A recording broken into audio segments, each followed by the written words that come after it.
miraculously and taking me at mamash. So we will do a particular question. Lam Nachseach, Mizmor David. Yan Chadinoi B'Yom Tzara, Yisagem Koshem Alhei Yaakov. Yishlach Eden Chad Mikodesh U'Mitzion Yisadeka. Yizker Kol Mekosecha V'Edoska Yidash Ne'asela. Yitin L'Chol Chod Vavecha. L'Chol V'Atzos V'Yimalim. Neranana Yeshua Sefer. Shem Eloheinu Nidber. Yimali Adonai Kol Mishalesecha. Ata Yadaiti Shia Adonai Mashiach. Yanehu Mishmei Kocho. Gurais Yesha Yemina. Ela Varechav, Ela Vasusa. Anachnu B'Shem Adonai Eloheinu Nazir. Ema Korov Nafolu. Anachnu Kamnu Vanaseda. Ele Yeshia Manachnaneinu Yem Kolei.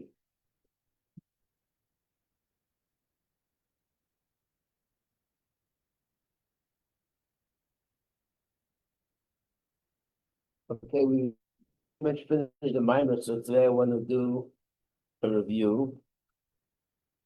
So first we'll go through the list of terms, and then go through the list of questions. So the terms are on page 30. And each one you have pointed out where exactly it's from. So let's start with the first one. What does it mean when it says Olam Hatchiyah?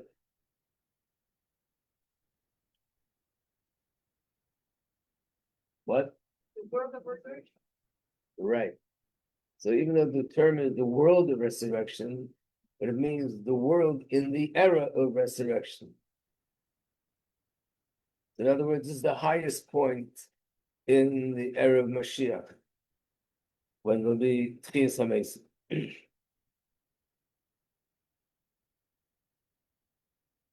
2 and 3 shouldn't really be separate, but where's Gan Eden Elyon and where's Gan Eden Tachton?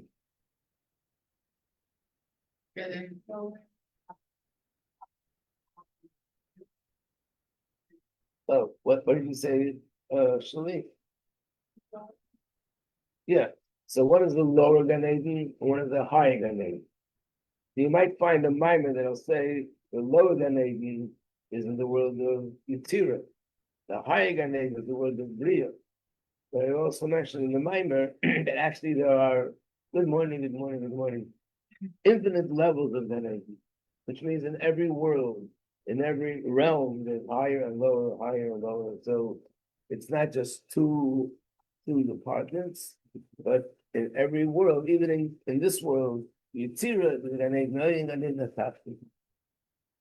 And if you ever heard the expression, but Siddur used to refer to the waiting room before you walk into the Rebbe's Yechidus, Gan Eden Tachton.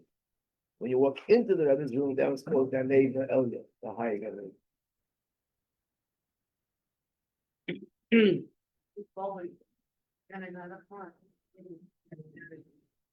Gan Eden Tachton is the level that you can go from one level to the higher level.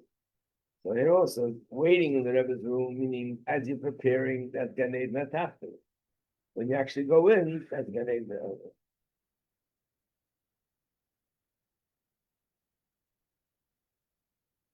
You will see from the Friedrich Rebbe that the Hasidim that used to call it Heichal Mashiach. The Rebbe's room, where the Rebbe was, they called it Heichal, the chamber of Mashiach. Beis. So we're on page 30 doing the terms.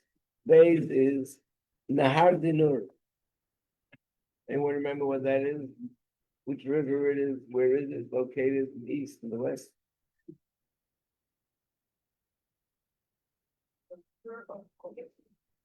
What? So where is it? What? Meguno. What? No, she's asking where it, we don't. What did you say? You don't know. That we do know. No, it's not Gehenna. The Hadiner is up there. It's a river in Shemayim, and this river serves a purpose like a mikveh. And before the neshama goes from one level to a higher level, it immerses in this mikveh. It's not water, it means a certain experience which is similar to mikveh. So when the neshama comes from this world to Gan Eden, it has to go through the Haganur. And in the spiritual realm itself, going from one level to higher, it again goes through this mikveh.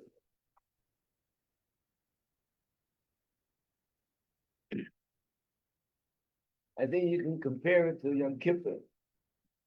Yom Kippur, everybody's supposed to be pure. So every man was obligated to go to the mikveh before Yom Kippur. Obligated to go to the mikveh before they go to the Beis Hamikdash. The Kohen Gadol, he immersed in the mikveh on Yom Kippur 5 times.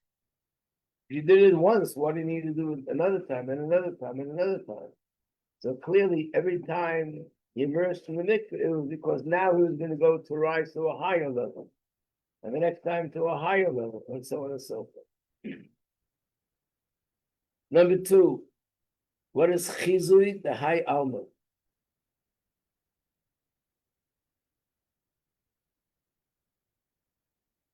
So it's Aramaic and means the image of this world.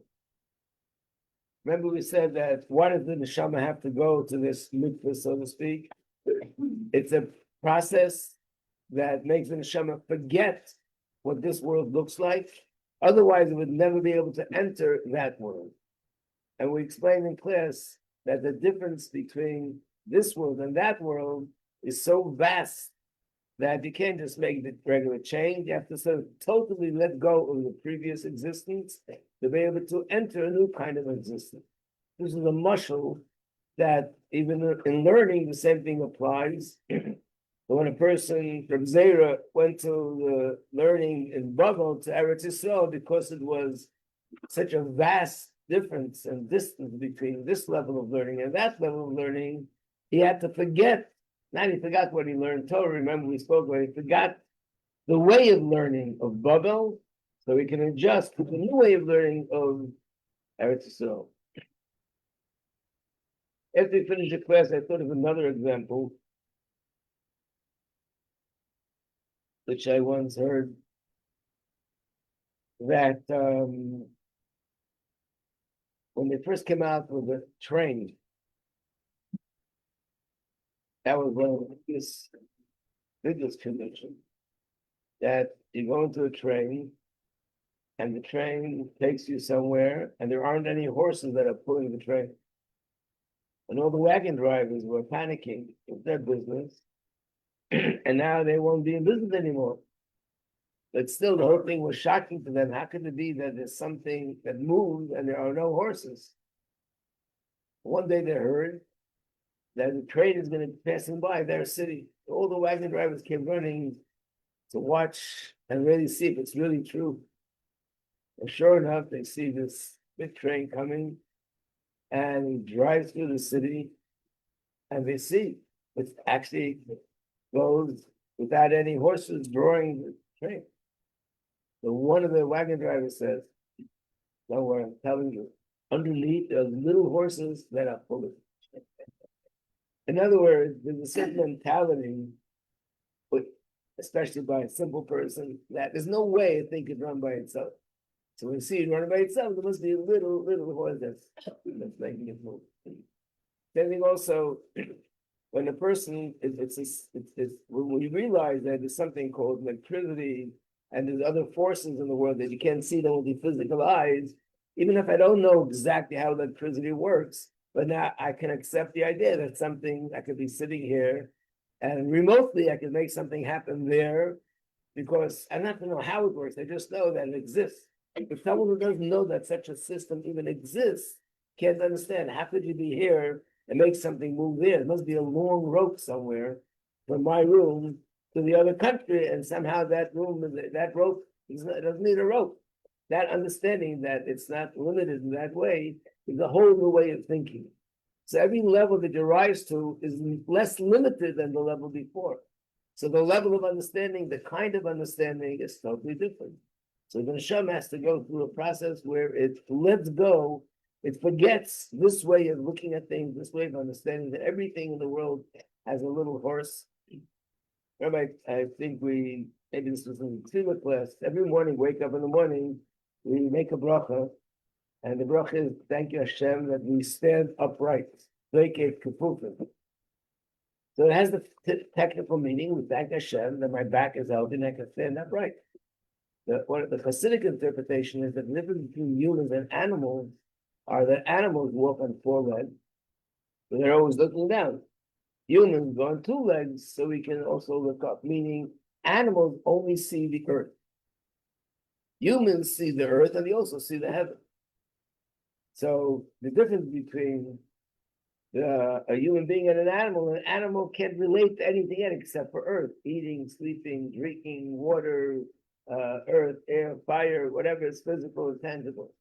But we have the ability to see the heaven. And the same thing, take it further, something happens, there's a certain event. So the Nefesh Habahamis just sees the earth. There's a natural reason for this, and there's a natural reason for that. And there's a natural scientific explanation for this. And the Nefesh Elokis sees the heaven in it, that there's something spiritual going on, and that's really what's behind it. So it's a different way of thinking, a different way of looking, a different way of perceiving information. Number 3, La'asad Lavai.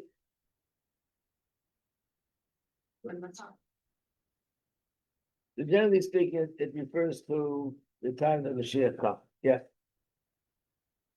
Number 1, Zman Umakim. This is Gimel. Time and space. What does that have to do with anything in the Maimon? Time and space.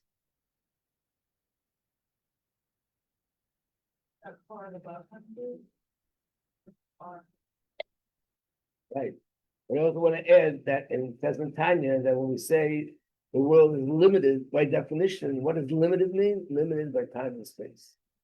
Things that are not physical are not limited by time and space.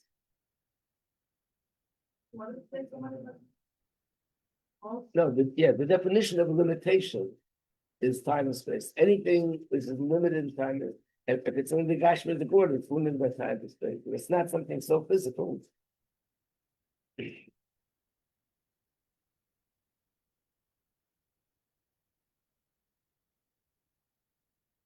What's going to be harder to carry?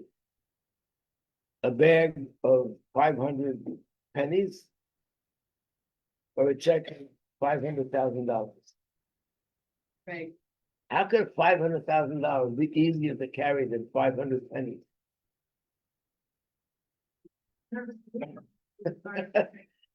There's 500 pennies, it's physical pennies, it weighs.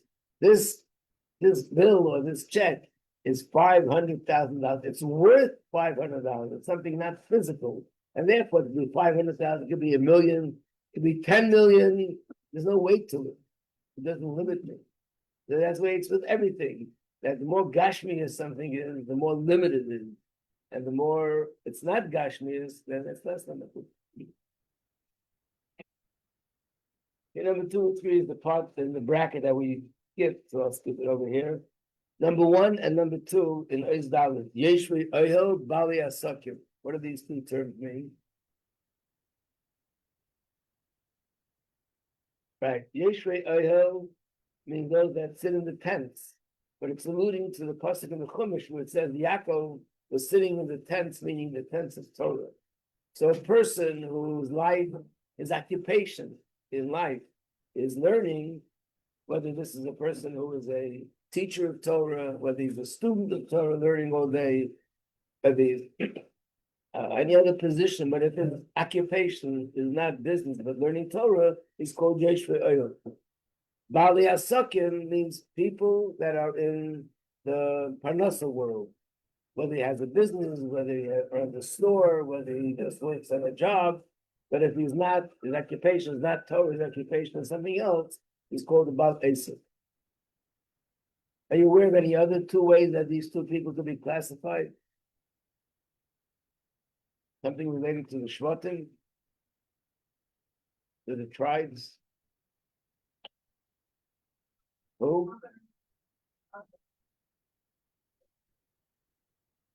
Right. Yisachar and Zvulun. Yisachar is those that study Torah, and Zvulun are the ones that support those that study Torah. They do business. This is already in Chumash, and it's in Rashi. So basically, when people want to refer to someone whose occupation is Torah, they'll either use the word Yesh Oil or they use the term Yisachar. And when you want to talk about people that are more in business, they would say the word Zvulun. It's interesting when the Rebbe would write a letter to someone who was a shliach or a teacher who teaches Torah. Often the Rebbe would write Malachtei Malach Shemayim. His work is a heavenly work. I'm not sure what the exact what was the exact definition when the Rebbe wrote it or when not, which kind of person. But generally, anybody that was involved in more beruchim, that's what he wrote. Number 3. There's a quote from Gemara, from Halacha, but what is it alluding to? Perek Echad Shachris, Perek Echad Arvis.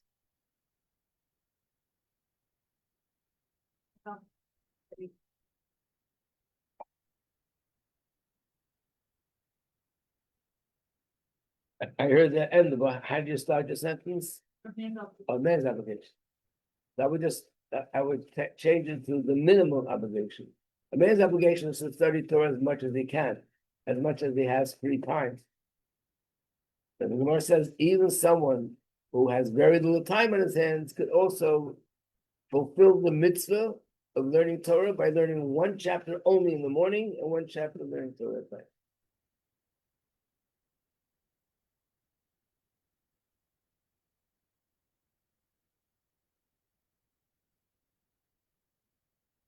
Go to number 5 first. What is this chalkus mean?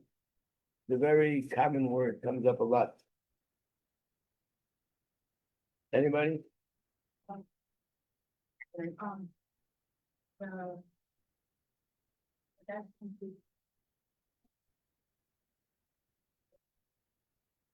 This chalkus is completion.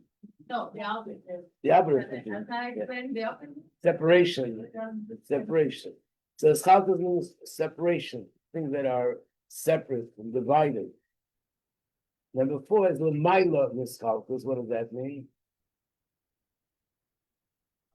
Right. In other words, you very often think of the word separation as negative. People aren't getting along.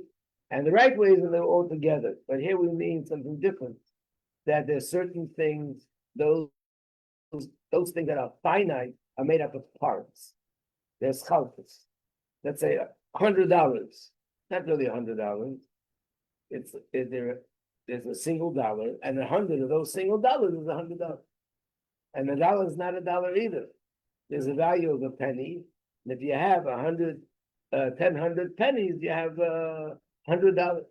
In other words, everything in the finite world, the table here, this desk, it's made up of different pieces of wood.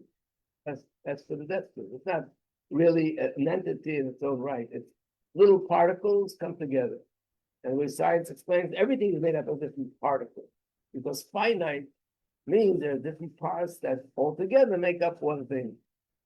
Infinite is above separation. There's no parts. That's also one of the meanings of Shema Yisrael. Hashem Elokeinu, Hashem Echad. He's one. He's not made up of parts. A human being is also one, but we have different organs and we have blood vessels. We have all the parts of the body that are so many, but it's all one identity. True, but it's still different parts. By Hashem, there's no parts, chas v'sholem. It's all one. But even when we talk about 10 spheros, it's not chas v'sholem describing Hashem. It's saying Hashem's light manifests in 10 different ways. But Hashem himself is the Mailam Eskalkus. So in this minor, when he spoke about the difference between Chokhmah and Ratzon, he said Chokhmah is finite, so there's differences. Ratzon is the infinite, the crown of Hashem, the Keter, so there's no differences. And that was the explanation how those who learn Torah connected to Chokhmah, so there are differences. Mitzvahs, everybody has mitzvahs because that's connected to the infinite, where there are no differences. Yeah, mitzvahs that come from Hashem's will, and Chokhmah comes from Hashem's wisdom.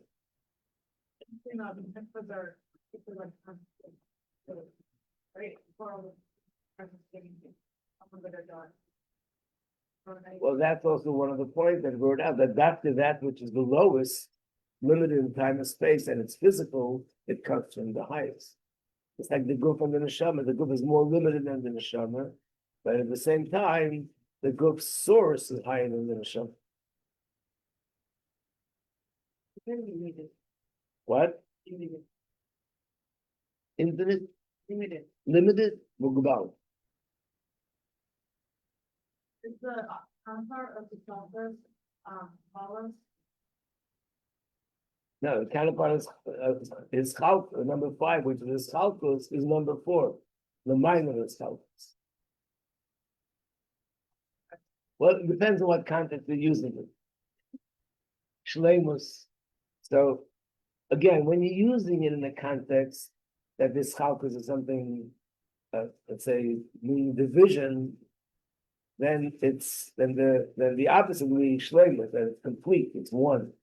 Maybe Avdus would be even better, or the Eskalus. We had this in the Maimon of Lag BaOmer, this when we learned about Lag BaOmer. Eskalus means inclusion, and Eschalkus means separation. That's when you think of it in terms of people being separated, or even spheres separation. But when you talk about finite and infinite, then Eschalkus, the counterpart of Eschalkus is L'maylam Eschalkus. There are no parts; it's all one likud, one end. Number 6, Giluyim.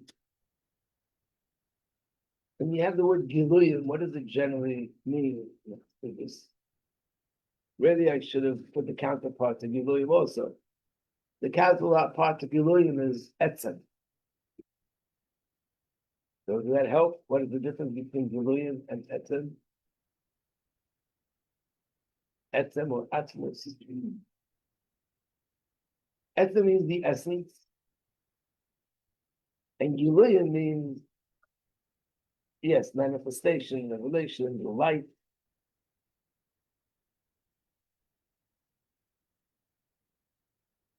On one hand, the Giluyim, when things are revealed and manifest and stuff, appears to be much, let's say, Torah. They understand Hashem. In Gan Eden, they understand Hashem. That's Giluyim, that's what Hashem is revealed. Revealed in such a way that this gives the neshama constant, infinite pleasure that they're having for hundreds or thousands of years. Down here in this world, we don't have that. But what we have here is etzem. We're able to embrace the essence of Hashem by doing the mitzvah.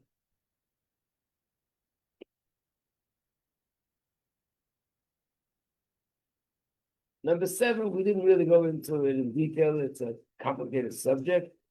But in the Maimon explained that the concept of Bechira or Atzmos, which means true Bechira. When we say Hashem chose, true choosing comes from the essence.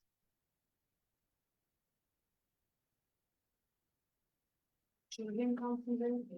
When you use the term Bechira in the most complete way, it means something which comes from the essence. In other words, if I choose something, I choose them because I like this color better than that color. That doesn't come from the essence. It means I have an interest in a certain color. I enjoy a certain color, so I choose that.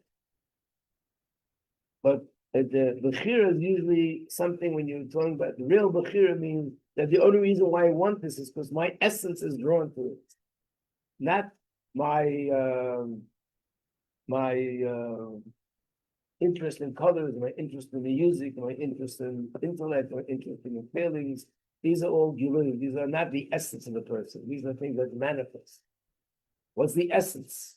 The essence is when it's not because of reason, not because of logic. It's just a connection there on the level where my essence is drawn to that essence. And when it says that Hashem chose us, that means it came from Hashem's essence. Right? Like I said, it's a complicated subject. It needs a lot of an explanation. There's a lot of Something honey, so it comes from the essence. generally speaking, when we choose, we're also choosing for a reason. This has a benefit over that. But if one thing has a benefit over another thing, yes, I'm making the right choice. We're using the word choice, but it's not the real true meaning of choice. Real true is, let me try to explain a little bit. If somebody pushes me to choose one way over the other, we all understand that's not the right choice. In other words, I have a option to buy this house, to buy that house.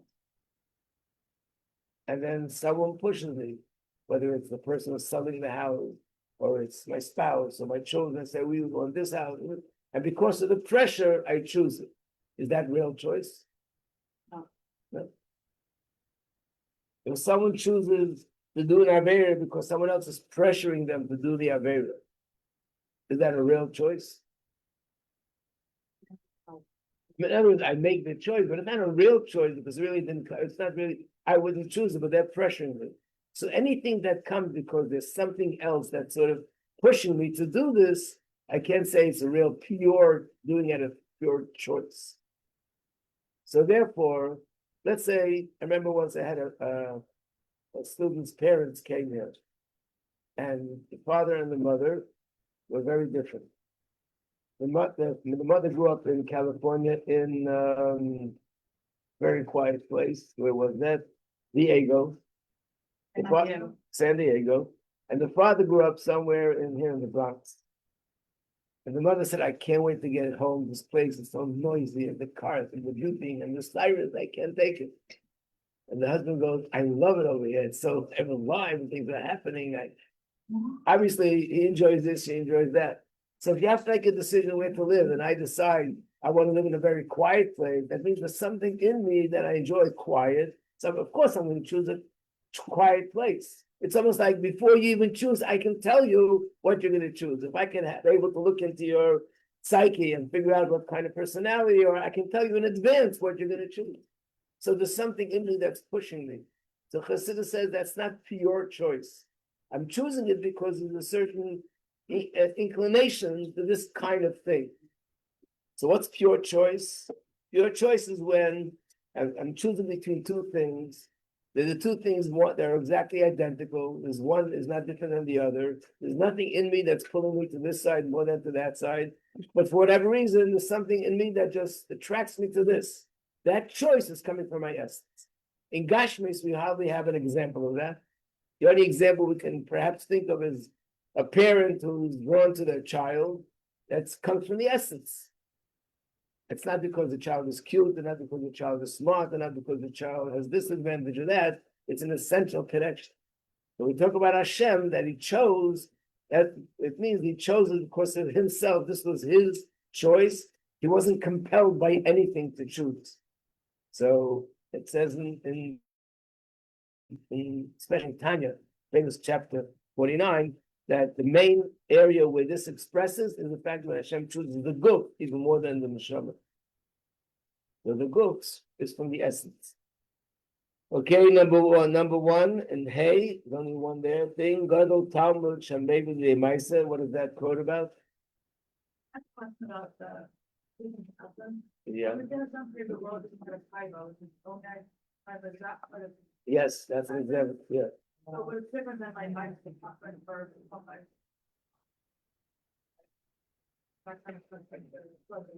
Well, it means if I choose chocolate over vanilla, it means something about me and my taste that therefore I enjoy this more than I enjoy that. Just like before, a person enjoys noise over this. So, people have to choose a career. The reason why I choose it is something in me that I have more of a feeling for A than B. When Hashem chose, if I would say Hashem had more feeling of this than that, that means there's something finite in it, something already defined. And therefore he wants this defined thing. There's nothing defined in it. So what makes him choose it? That's it. We can't explain it because we don't have a good example of that. But that's what it means. It comes from Hashem's essence. It's beyond logic, beyond understanding this. That's from the essence. Over there it says that the choosing the neshama is also not the ultimate choice, because the neshama of the yid is an epishal kiss, chelik and tamim mahal. the neshamas of the nations of the world are not. So there's a quality here over there. So I'm choosing because of the quality. It's not so much from the essence, not the deepest essence. The gulf are actually identical, and yet Hashem chose. That's where you see even more that it's all because of the Bechira. These are words that they need a lot of explanation. I don't know if the lessons in Tanya they go into explaining it or not. It's chapter 49. Yeah. Okay, let's try to cover the questions. So the questions on the first chapter. Okay, you're right. What's the last phrase? Godel, Talmud, Shamevi Lidei Maisa.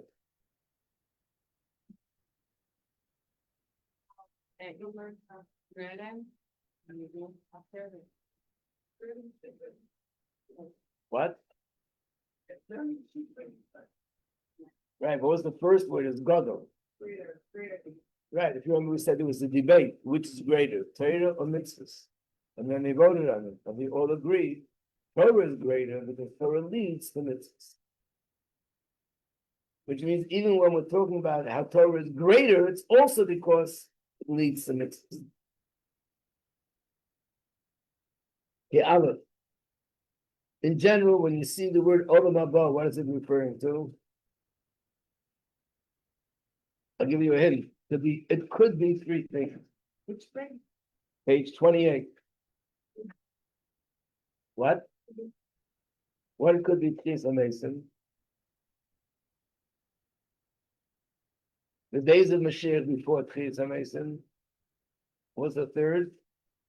Gan Eden. Right. So it depends on what context it's used. When it says in Pirkei Avos, which we're going to say this Shabbos, Kol Yisrael Yeshtan Credit Mabah, every year absolutely has a share of the world to come. Oh, I also said yesterday I would finish explaining this. Every year has a share of the world to come. It means Chis HaMesim, and it means literally every single year. So just to back up a second, remember I said that the Rebbe brings from different Mefarshim that Chis HaMesim is literally for every year, no matter who, tzaddik, not tzaddik, everyone will merit. How? We just read in the Rambam a long list of people that they lose their share in the world to come. So the answer is like this. First of all, the Rambam himself writes that the person who lived his whole life violating Torah, and the last moments before his life was over, he did tshuva. Even if no one knows about it, just between him and Hashem, then it's all these things about losing all about canceled. That's number one. What if a person never did tshuva, especially a person who doesn't even know to do tshuva? So whatever the neshama, there are certain things that the family member does things, like giving tzedakah or learning parts of Torah, doing mitzvahs, for the merit of that neshama, that a family member could make things turn around. That's the whole idea of saying Kaddish. Saying Kaddish is that Chas v'Shalom someone passed away, and they're destined to go through a difficult process of when their son says the Kaddish, it takes away that they shouldn't have to go through it. So therefore, it could be that person really lost their Olam Haba, but then by their children doing mitzvahs or other things, that could change everything up there. And what if their children are not doing anything? The Rebbe says, we see from the Gemara that even other people could do for the neshama. And that's the story with Elisha ben Avuya, that he was in Gehenna. Who was the one that pulled him out of Gehenna? Not his children, Reb Meir. And then later Reb Yochanan, which means there are tzaddikim that don't do it. And there's other things, which means the Rebbe said the conclusion is that ultimately every year will end up having Olam Haba. The only difference is how they'll get there. For some, the process will be smoother. For some, the process will be more difficult. And in some cases, it's going to be through a relative. Some places, it'll be through a neshama. Other things, but it means that Avera itself, in its own right, makes a person lose the Olam Haba. And there'll be other things that will interfere and will make the person get the Olam Haba back. So why do we even say that you're losing the Olam Haba? It's not about scaring us. We said this many times. When it talks about punishment, it's not about scaring us. It's to let us understand the severity of the Avera. That this is something so severe in terms of my disconnecting from Hashem that a person loses the share in Olam Haba. Because people ask the question, if in Chassidus we so much don't talk about punishment and reward, because that's a very poor motivation for doing mitzvahs. If a person doesn't do an Avera because they're worried about punishment, if a person does a mitzvah because they're excited about the reward, it's not pure intention. It's all, and not only that, it's not even about Hashem, it's about me. Everything I do is for me. I want to get this reward. I don't want to get that punishment. So my whole life, I'm really serving myself. So the real motivation should be that I love Hashem and I want to be close to Hashem. So why does the Torah even talk about punishment?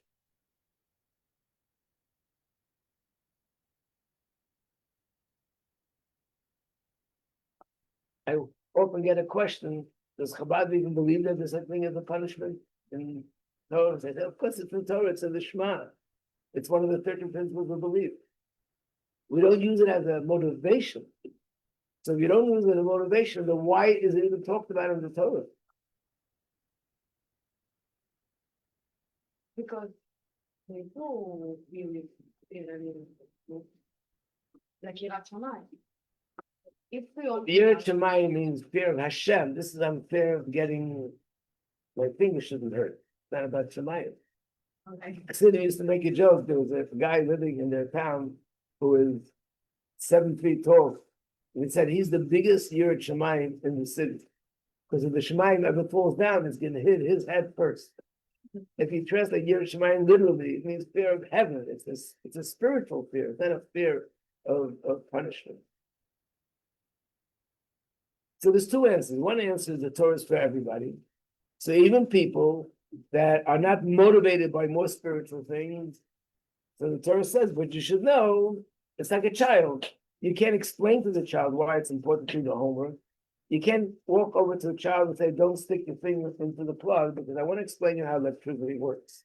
There's an electrical current, and it's in the wall, and there are wires there. When you put your finger in, you're connecting to that current, and you can do this and that.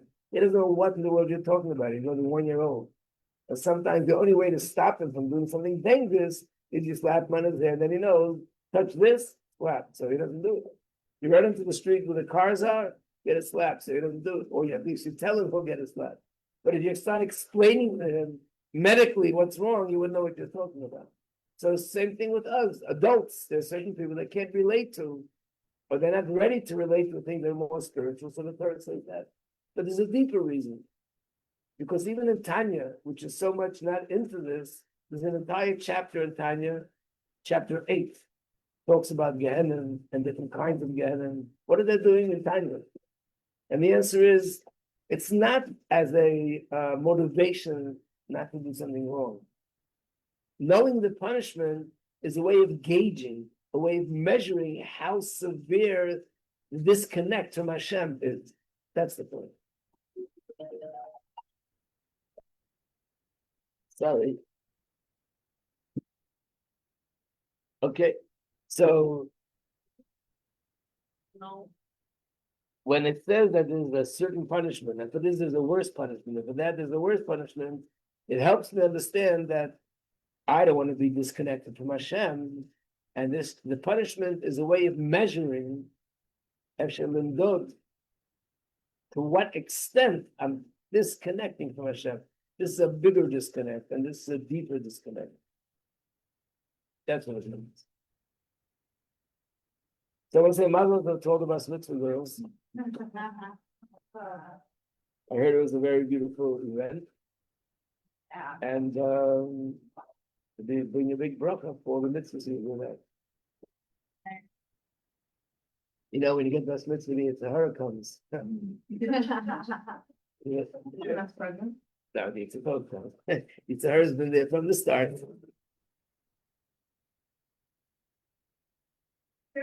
No, it doesn't mean that you get what? There's 2 days of fast, 3 days of fast, Tuesday or? Right, yeah, till Tuesday, including Tuesday.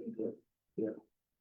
I'm saying that what does it mean? Of course, we all have an extra kids from birth, but I mean, when a person has bar mitzvah, it comes out more open. I firmly believe that having this bar mitzvah celebration, bar mitzvah celebration, brings out and actually gives them more open way. Just the pity it's happening the next 3 days, but we'll see the difference, I'm sure.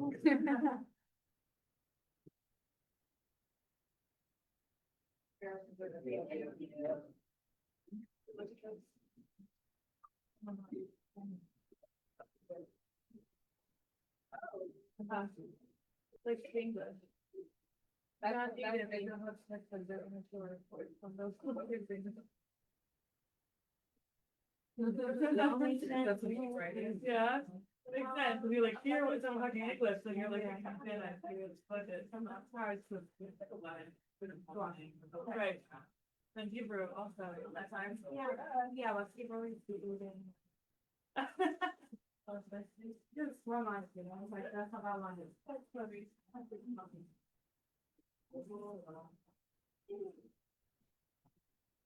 You guys